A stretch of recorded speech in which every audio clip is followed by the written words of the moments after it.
오늘 우리에게 주시는 하나님의 말씀은 마태복음 10장 28절에서 31절 말씀입니다. 마태복음 10장 28절에서 31절 말씀, 신약성경 16면에 있습니다. 제가 봉독하겠습니다. 몸은 죽여도 영혼은 능히 죽이지 못하는 자들을 두려워하지 말고 오직 몸과 영혼을 능히 지옥에 멸하실 수 있는 이를 두려워하라. 참새 2마리가 한 아사리온에 팔리지 않느냐? 그러나 너희 아버지께서 허락하지 아니하시면 그 하나도 땅에 떨어지지 아니하리라. 너희에게는 머리털까지 다 세신 바 되었나니 두려워하지 말라. 너희는 많은 참새보다 귀하니라. 아멘. 미국의 시민 운동가, 이렇게 부르는 게 적절할 것 같아요. 미국의 시민운동가 중에 찰리 커크라는 사람이 있습니다. 이 사람은 미국 보수 청년운동 아이콘입니다. 미국에서 계속 되어온 보수 그리고 또 청년들 운동의 대표주자가 바로 찰리 커크 이 사람입니다. 찰리 커크가 목표로 또 타겟으로 삼은 사람들은 미국의 대학 캠퍼스, 그러니까 대학생들이지요. 또 소위 말하는 Z세대, 티네이저들입니다. 자라는 청소년들, 그리고 밀레니얼 세대, 30대. 많아봐야 40대 초반, 여기에 이제 초점을 맞췄어요. 그리고는 기독교 정신 그리고 성경에 근거해서 보수적인 가치의 중요성을 계속 주장을 해왔습니다. 예를 들면 생명 존중, 낙태 반대, 요즘 결혼관 말고 전통적인 결혼관, 또 전통적인 가정, 또 성경의 도덕, 이런 것들을 계속 줄기차게 외쳐왔어요. 그런데 여러분, 미국의 대다수의 대학들은 진보적인 성향이 대단히 강합니다. 그런데 그 한복판에 들어가서도 그런 이야기를 계속 외쳐왔습니다. 보수적이라는 이유로 위축되지 마세요. 성경적인 진리를 전하는 것을 두려워하지 마세요. 이 찰리 커크가 지난 9월 초에 5일, 6일 날 저희 한국에도 왔어요.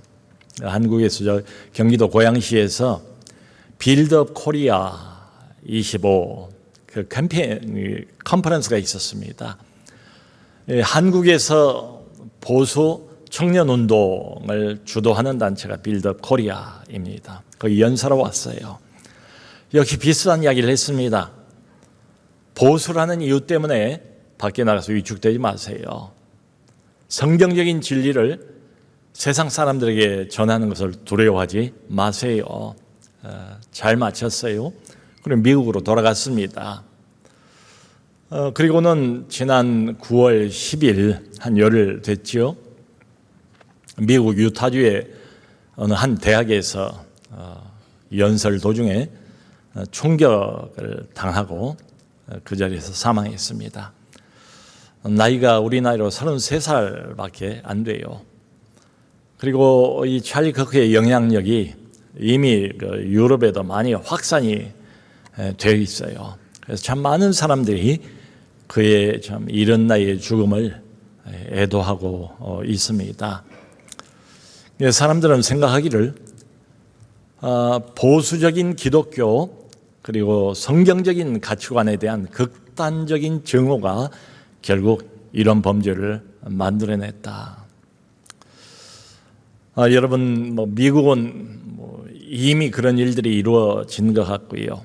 우리 한국 사회도 점점 나중심의 사회로 변화가 되는 것 같아요.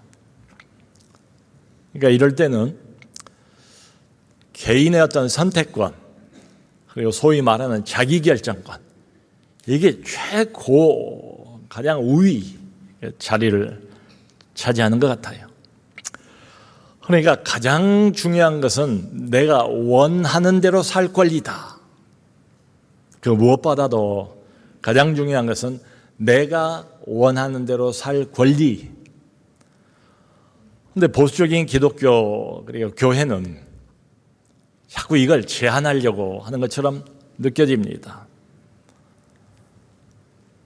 방해가 되는 것 같아요. 그래서 많은 사람들이 기독교, 특별히 보수적인 기독교에 대한 거부감을 갖습니다.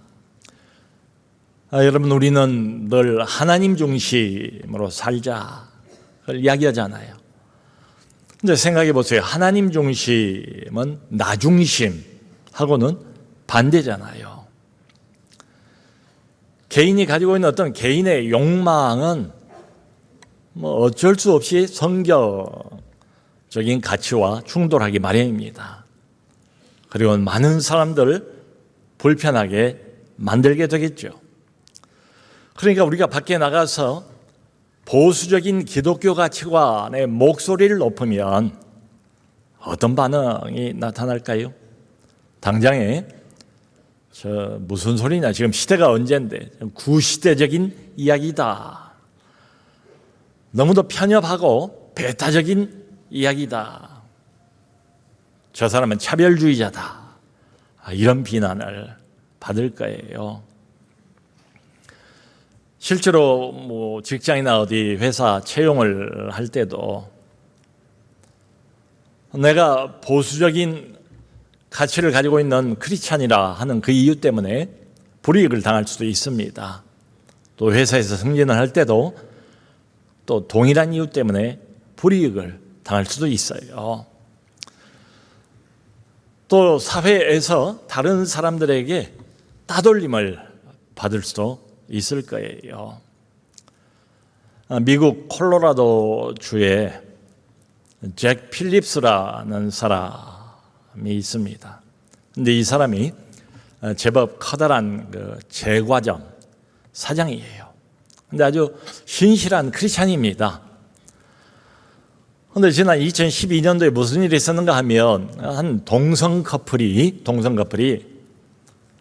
이제 우리가 결혼을 하는데 이 웨딩 케이크를 특별히 제작을 해달라 주문 부탁을 받았어요. 이 주인인 잭 필립스가 그거 만들지 못하겠다라고 거절했습니다. 그러자 그 커플이 이건 차별이다라고 그냥 고소를 했어요. 그래서 콜로라도주 인권위원회가 모여서 이런 결정을 내렸습니다. 제과점이니까 누가 어떤 이유로 주문을 요청을 하든 그 주문 받은 대로 다 제작을 해야 옳다, 이렇게 결정을 내렸어요. 근데 이 사람은 정작 사람을 차별하자고 그런 건 전혀 아니고요. 여러분, 성경 창세기를 보면 하나님이 처음부터 남자를 만드시고 여자를 만드셨잖아요. 그리고 이 두 사람이 부모를 떠나서 합해서 한 가정을 이루고 부부가 되는 게 결혼 아닙니까? 그러니까 하나님께서 처음부터 만들어 놓으신 이 창조의 원리, 기본적인 이 사회의 근간, 그걸 내가 내 손으로 무너뜨리는 것처럼 동성 커플의 케이크를 제작하는 게 너무도 신앙 양심에 걸린 거예요. 그래서 고소를 당했습니다. 콜로라도 인권위원회가 그런 결정을 내리니까 이 주인이 이렇게 결정을 내려서 그렇다면 우리 가게는 더 이상 웨딩 케이크 제작은 전면 취소하겠다. 그 말은 그 가게 수입의 약 40%를 당장에 상실하게 된다는 것을 의미했어요. 그래도 굴하지 않았습니다. 그리고 오랜 세월 동안 법정 투쟁을 벌인 거예요. 결국은 승소를 했어요. 미국 연방 대법원이 종교의 자유, 표현의 자유, 그런 명분으로 이 사람의 손을 들어줬어요.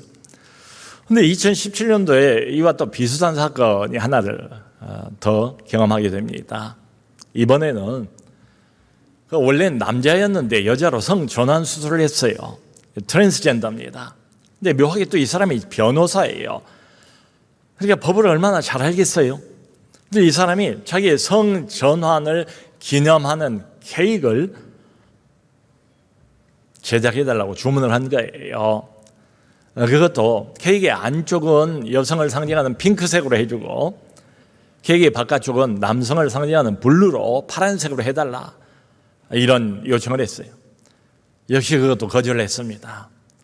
그래서 지금까지도 법정 투쟁을 힘겹게 벌이고 있어요.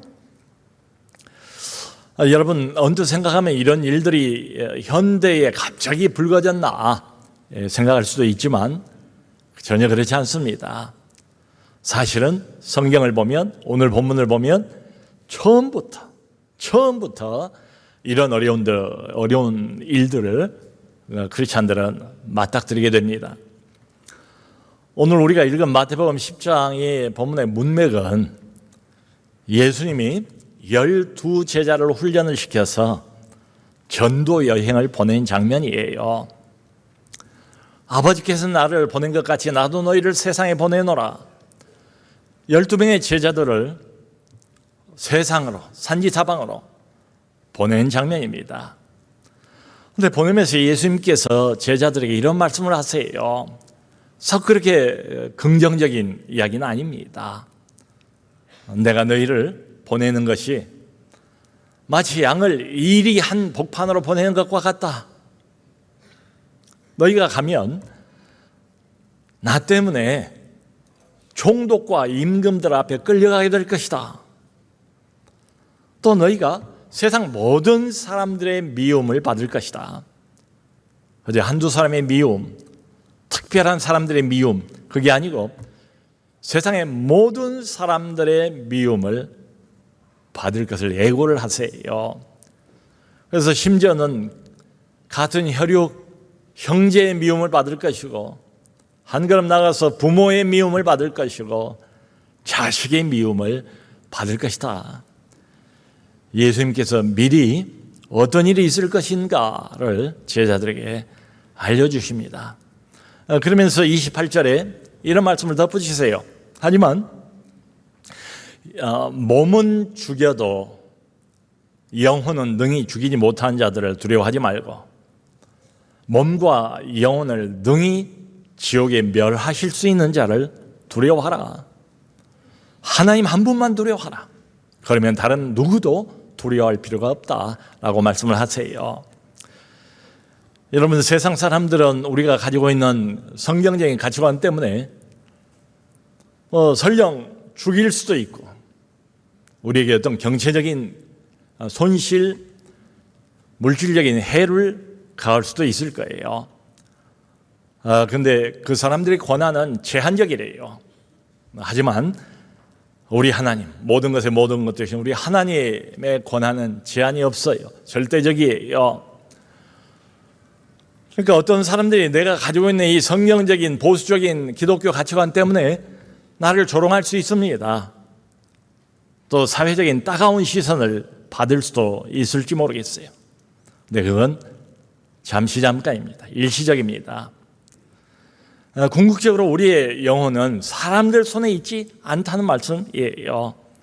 대신에 살아계신 전능자 하나님 손 안에 우리의 영혼도 있고 우리의 인생도 있다, 이런 말씀이죠.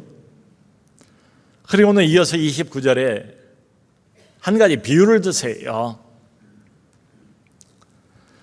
참새 2마리가 한 아사리온에 팔리지 않느냐. 그런데 너희 아버지께서 허락하지 아니하시면 그 하나도 땅에 떨어지지 아니하리라. 당시에 참새 2마리가 로마 화폐 단위로 한 아사리온에 팔렸던가 봐요. 유대가 이제 로마의 속국이니까 로마 화폐 단위를 썼는데 로마의 화폐 단위 중에서도 가장 작은 것 중에 하나가 아사리온입니다. 참새 2마리를 한 아사리온에 살 수 있다는 거예요. 그 한 아사리온은 노동자 하루 임금의 약 16분의 1 가격에 해당이 돼요.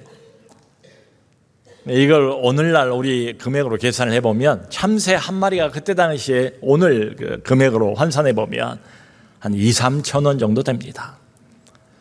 여러분 2, 3천 원이면 편의점 가서 컵라면 한 2개 정도 살 수 있는 가격 아니겠어요? 그러니까 예수님께서 말씀하시는 요지는 뭔가 하면 참새 한 마리, 그야말로 지극히 가치가 없는 미물에 불과하잖아요. 그런데 그런 미물도 하나님께서 주관하신다. 그 생명을 하나님이 허락하지 않으면 참새 한 마리도 땅에 안 떨어진다고 말씀하시잖아요. 하나님의 섭리하에 있다. 그 참새 한 마리도. 공중을 나는 하찮은 미물인 값어치 없는 참새 한 마리도 하나님이 보살피신다. 이런 말씀이지요. 성도 여러분, 하나님은 우주의 왕이십니다. 우리가 매일 밤마다 밤하늘을 쳐다보면 얼마나 별들이 많아요. 청정지에 가면 정말 별을 헤아릴 수 없을 정도로 가득 하늘에 차잖아요. 그 수많은 별들, 해, 달, 이 온 우주를, 광활한 우주를 하나님이 만드셨어요. 하나님은 우주를 만드실 뿐만 아니라 그걸 그대로 내버려 두지를 않았습니다. 그 수많은 별들, 이 모든 것들이 부딪히지 않고 질서정연하게 돌아갈 수 있도록 오늘도 하나님께서 직접 운영을 하세요. 성도 여러분, 우리가 살고 있는 이 푸른 별 행성이라고 하는 지구가 다 우리 아는 것처럼 하루에 한 번씩 자기 혼자 돈대요. 자전. 또 1년에 한 번씩은 태양 주위를 한 바퀴 돈다고 하지 않습니까? 공전입니다. 근데 지구가 스스로 하루에 한 번씩 이렇게 돌려면 초당 약 460m를 움직여야 된대요. 이 속도는 권총을 발사하면 속도가 그 정도하고 비슷하답니다. 그렇게 빨리 도는 거예요. 또 공전 속도는 이것보다 훨씬 더 빨라요. 1년 걸쳐서 태양 주위를 한 바퀴를 돌아야 되니까 지구가 그걸 위해서 초당 약 30km 정도 움직인답니다. 아무도 듣고 놀라시는 분이 없군요.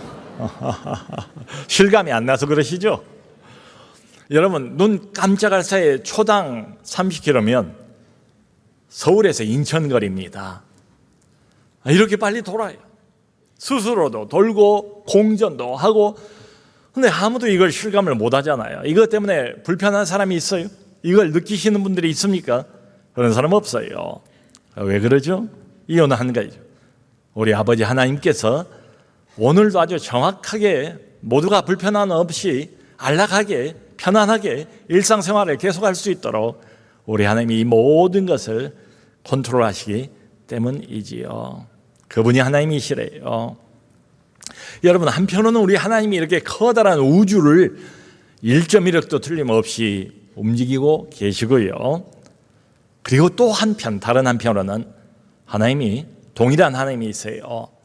참새 한 마리, 그 참새 한 마리를 주관하신대요. 다스리신대요. 그 참새 한 마리의 운명을 하나님이 컨트롤하신대요. 참새 한 마리도 보살피신대요. 그러니까 예수님이 이 말씀을 하시는 핵심은 뭐겠어요? 그러므로 너희는 누구냐? 하나님의 존귀함을 받는 하나님의 자녀 아니냐? 자녀인 너희는 하나님이 얼마나 더 잘 지키시고 잘 돌보시겠는가? 이런 말씀이지요. 31절에 이어서 주님이 그런 말씀을 하세요. 그러므로 두려워하지 말라. 두려워하지 말라. 너희는 많은 참새보다 귀하니라. 여러분, 여기 많은 참새보다 너희가, 우리가 한 영혼이 하나님께 귀하다 말씀하셨는데, 헬라 원문을 보면 그 뉘앙스가 좀 달라요. 그저 제법 많은 여러 마리의 참새보다는 너희가 귀하다 이런 뜻이 아니고, 참새 전체를 다 합친 숫자보다도 너희 한 사람 한 사람의 영혼이 우리 하나님께 더 귀하다 이런 뜻입니다. 그러면서 두려워하지 말라. 말씀을 하세요. 그러니까 여기 오늘 본문 문맥을 보면 주님께서 앞에서도 또 두려워하지 말라 말씀을 하세요. 뒤에서는 또 염려하지 말라라고 말씀을 하세요. 반복해서 이 말씀을 지금 하시는 거예요. 제자들 세상으로 보내시면서 말이지요. 여러분 구약 성경을 봐도 신약 성경을 봐도 성경에 가장 많이 반복해서 등장하고 있는 명령이 뭔가 하면 바로 이겁니다. 두려워하지 말라, 염려하지 말라, 근심하지 말라, 걱정하지 말라 등등 말이죠. 이런 것들을 다 합치면은 무려 300회 이상이 훨씬 더 넘어요. 그럼에도 불구하고 우리는 광야 인생 살아가면서 오늘도 내일도 온갖 두려움에, 온갖 염려, 근심, 걱정에 시달리면서 살아갑니다. 어디가 아프면 이게 어디 큰일 난 것 아닌가 하는 건강에 대한 걱정. 젊을 때는 모르겠지만 나이가 먹고 난 다음에 어디가 이렇게 아프면 젊을 때처럼 쉽게 낫지도 않아요. 그러면 이러다가 또 어떻게 되는 것 아닌가 하는 염려, 근심이 마음을 누르죠. 그런가 하면 먹고는 살아야 되잖아요. 이 생계에 대한 걱정, 이건 기본 아닙니까? 필수 아닙니까?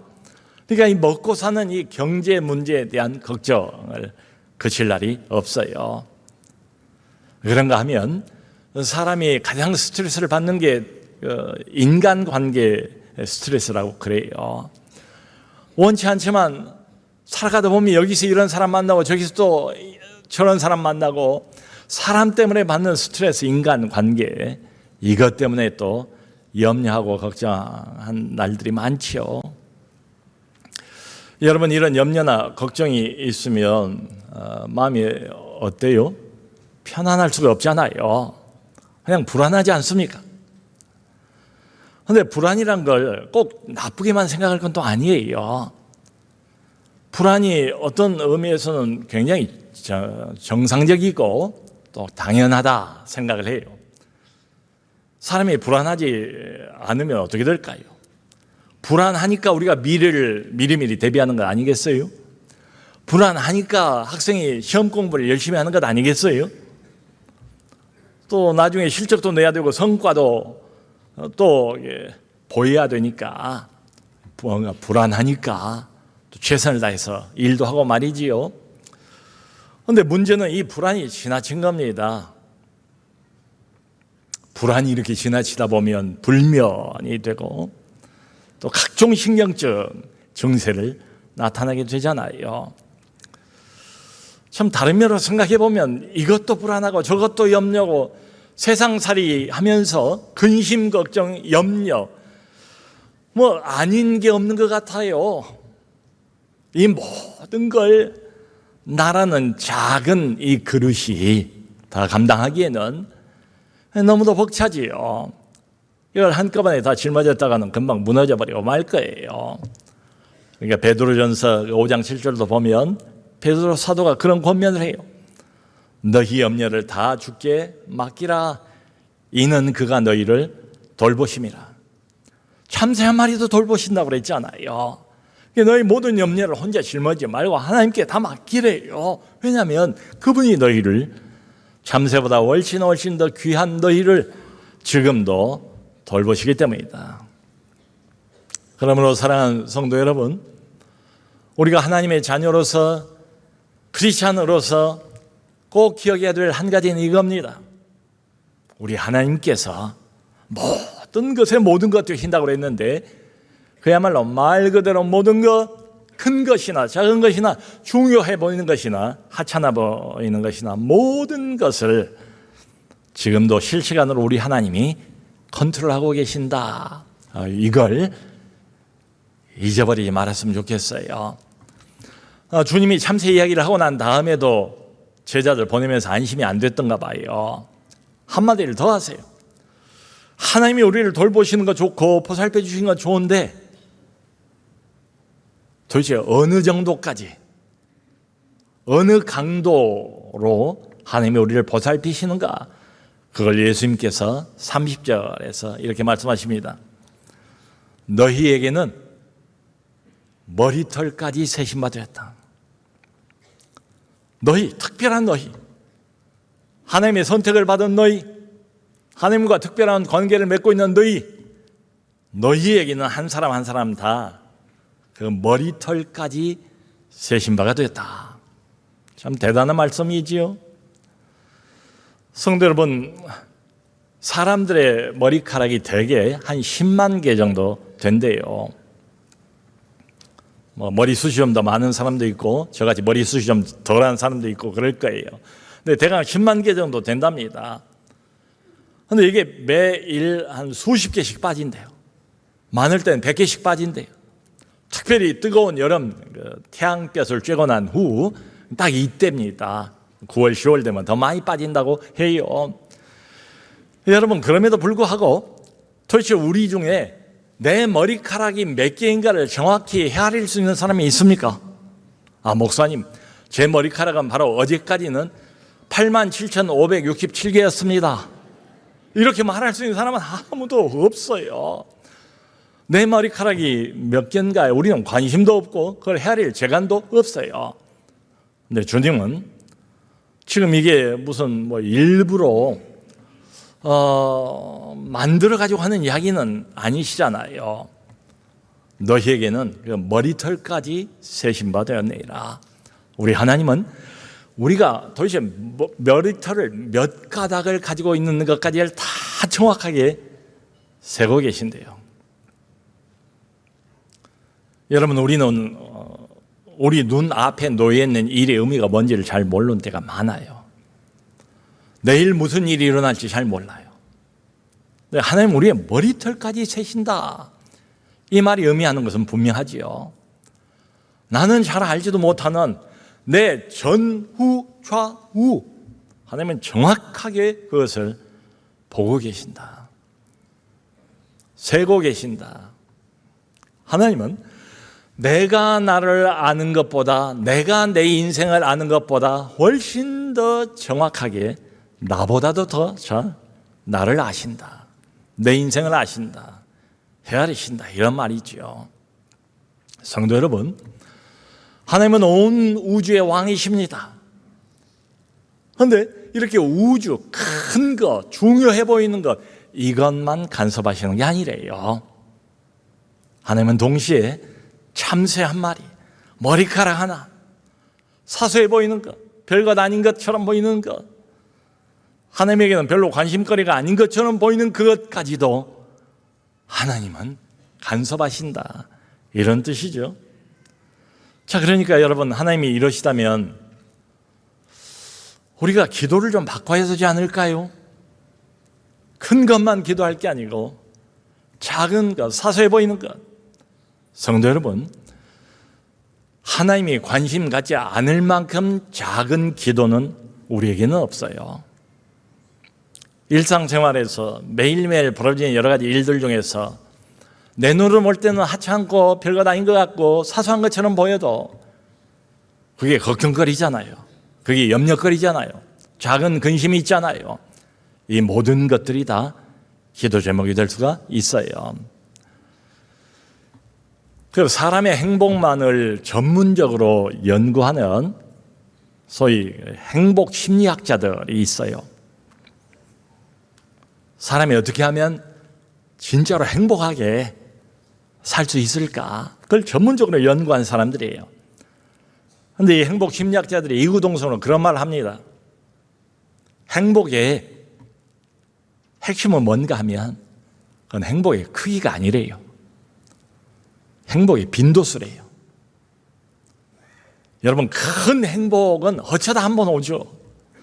3개월에 한 번, 6개월에 한 번, 아니면 올해는 단 한 번도 이런 큰 행복은 맛보지 못하고 지나갈 수도 있어요. 근데 정말로 사람이 행복하게 살기 위해서는 매일매일 행복의 빈도수를 늘려갈 필요가 있다. 작은 것에서 행복을 찾는 거지요. 사소한 것에서 행복을 느끼는 거지요. 이것과 마찬가지로 기도도 똑같습니다. 아마 큰 문제, 중요한 문제는 다들 기도를 하실 거예요. 네, 여러분, 우리의 경험상 큰 문제, 중요한 문제, 거기에 대한 기도가 금방금방 주어집니까? 대개는 안 그러잖아요. 시간이 오래 걸리잖아요. 아무리 기도를 하고 애써도 응답이 더디잖아요. 그러면 기도를 하다가 낙심할 거예요. 포기할 거예요. 하나님에게 원망도 하고 불평도 할 거예요. 하나님에게 등을 돌려버리는 경우도 발생할지 몰라요. 그렇게 기도하지 말고 하나님은 살아계시니까 참새 한 마리도 보살피시는 하나님, 너희에게는 머리털까지 세심받은 그 하나님, 우리가 매일매일 만나는 소소한 문제, 작은 문제에 대한 작은 기도들, 이게 필요합니다. 이게 필요해요. 그 작은 기도에 대한 작은 응답들을 반복해서 자꾸 경험하는 게 우리의 영성을 유지하고 신앙의 생명력을 유지하는데 아주 절대적으로 중요합니다. 예를 들면 저녁에 이렇게 집에 들어가 보면 주차장 자리가 꽉 차서 차댈 데가 없다고 해봐요. 그런데 어느 날 회사에서 늦게 돌아오는데 너무 몸도 마음도 피곤해요. 지쳤어요. 오면서 차 안에서 이 사람이 하나님께 기도했습니다. 하나님, 오늘은 너무 지쳐 있습니다. 집에 가서 뺑뺑 돌지 말고 주차자리 발견할 수 있도록 도와주세요. 기도를 하고 눈을 딱 뜨고 주차장 자리에 딱 들어왔는데 이게 참 무슨 신기한 일입니까? 딱 한 자리가 마치 나를 기다리고 있었다는 것처럼 비어 있더라는 거지요. 여러분, 우연일까요? 기도의 응답입니다. 아이가 학교에서 친하기 전에는 친구하고 무슨 일론가 다퉜대요. 그러니까 아이 문제 때문에 이제 근심이 생긴 거예요, 엄마가. 그래서 이 문제를 놓고 기도를 했습니다. 그런데 정말 자연스럽게 이 아이가 싸웠던 친구하고 화해를 했다는 겁니다. 기도의 응답입니다. 일주일에 한 번씩 모이는 목장 모임이 너무 은혜롭고 가면 늘 은혜를 받아요. 교제도 너무 좋고. 그런데 이제 회사 마치고 목장으로 달려가려고 하는데 갑자기 회사에 무슨 일이 생겼다는 거예요. 야근을 하게 생겼어요. 가고는 싶은데 마음속으로 잠깐 기도를 했습니다. 하나님, 목장 가고 싶은데 이거 어떻게 합니까? 도와주세요. 방법을 가르쳐 주세요. 근데 그 기도 끝나고 조금 있다가 그 회사 일이 갑자기 취소가 됐다는 연락을 받았습니다. 그리고 아주 가벼운 마음으로 목장을 향했고 그리고 은혜를 많이 받았어요. 어디 가서 내가 발표를 해야 되는데 준비는 했지만 이거 뭐 가슴이 두근반 세근반이에요. 불안해요. 그래서 계속 하나님께 기도했습니다. 주님, 내 마음을 붙들어 주세요. 내 입술을 붙들어 주세요. 근데 웬걸요? 내가 준비한 거 훨씬 이상으로 너무도 편안한 마음으로 발표를 잘한 거예요. 기도 응답입니다. 어떤 사람은 아주 오랫동안 어떤 직장을 놓고 계속 기도하고 있었습니다. 근데 정말 우연치 않게 나하고 잘 아는 어떤 지인이 직장을 소개를 해 주셔서 좋은 직장을 얻게 된 거예요. 결코 우연이 아니죠. 기도의 응답입니다.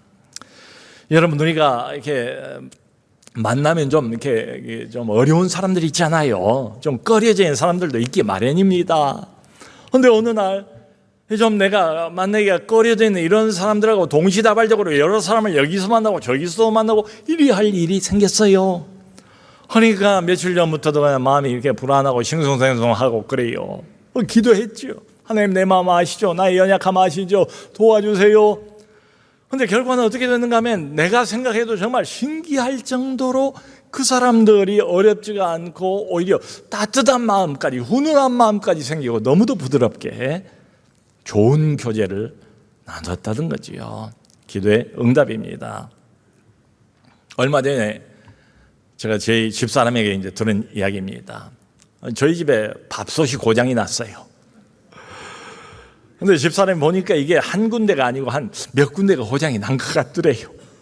그래서 수리센터가 저 역삼동에 있다고 해서 그 밥솥을 들고 그리 이제 운전을 해서 가면서 마음속으로 이렇게 기도를 했답니다. 하나님, 제가 볼 때는 이 밥솥이 분명히 몇 군데가 고장이 난 것 같은데 가서 수리 기사가 이걸 받아보면 즉시로 어디가 고장 났는가를 바로 알게 해주시고 빨리 고칠 수 있도록 순적한 길을 주세요.